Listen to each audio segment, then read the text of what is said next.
Hello, and welcome to another edition of the Reserve Report, your source for what's going on locally and around the Reserve. I'm your host, Lance Corporal Brytani Musick. October 7th marks a full week of the government shutdown.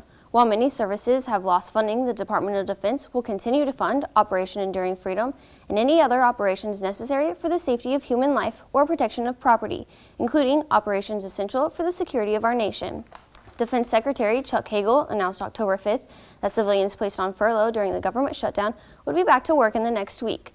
Pentagon and Department of Justice attorneys said employees who contribute to the morale, well-being, capabilities, and readiness of our service members would be among those returning to work. Our first story takes us to Marine Corps Base Quantico, Virginia, where the Marine Warfighting Lab conducted an experiment to identify the most effective technique to engage moving targets. Lance Corporal Ali Beiswinger has the story. Current marksmanship tables in the annual rifle qualification are completely unrealistic to train a Marine to shoot a moving target. And any Marine watching this is going to know from shooting those movers on table 2 that that's the truth.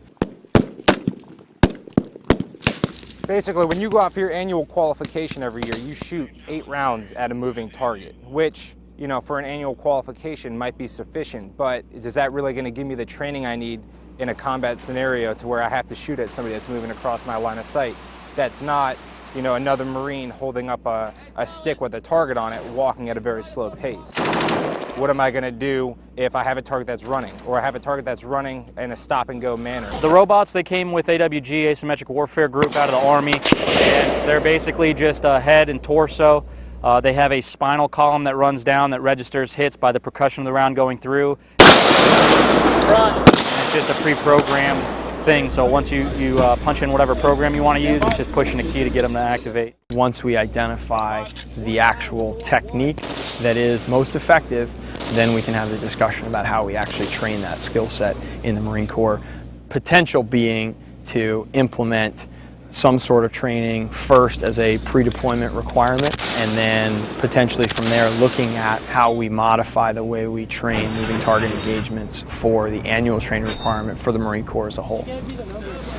9 years of being an infantryman, I've done one range that involved moving targets, and that's through 5 combat deployments. So if it makes it past here through the research and development stage and the data collection and actually formulates into a POI and gets spread out to the Marine Corps, I think there's nowhere we can go but up.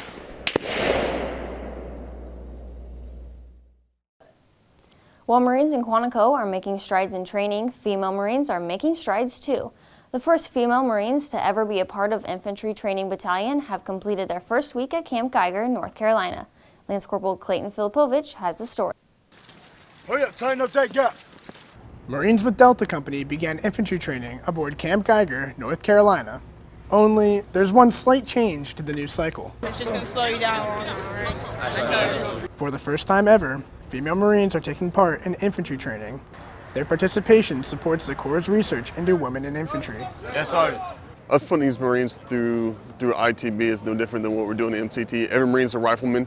These females coming through being ITB, we're training them to be basically trained Marines. Maybe a little bit better, take some more time with them than they would be going through MCT. I think to put a better Marine, whether she goes to her MOS school out in the fleet, we're just making her a better rifleman. Within Infantry Training Battalion, we are holding everyone to the same standard. So there's no male or female, it's just the standard for Infantry Training Battalion. This is definitely a history point for the Marine Corps.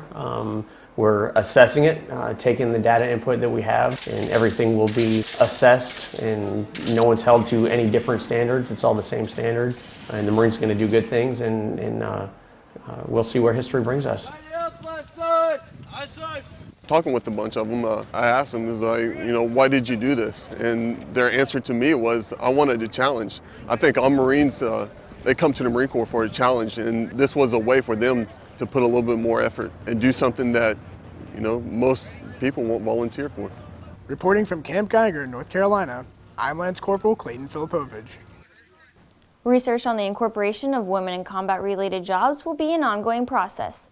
That about does it for this edition of the Reserve Report. As always, for more news, photos, and videos, check out our website at www.marferez.marines.mil. I'm Lance Corporal Brytani Musick. Thanks for watching.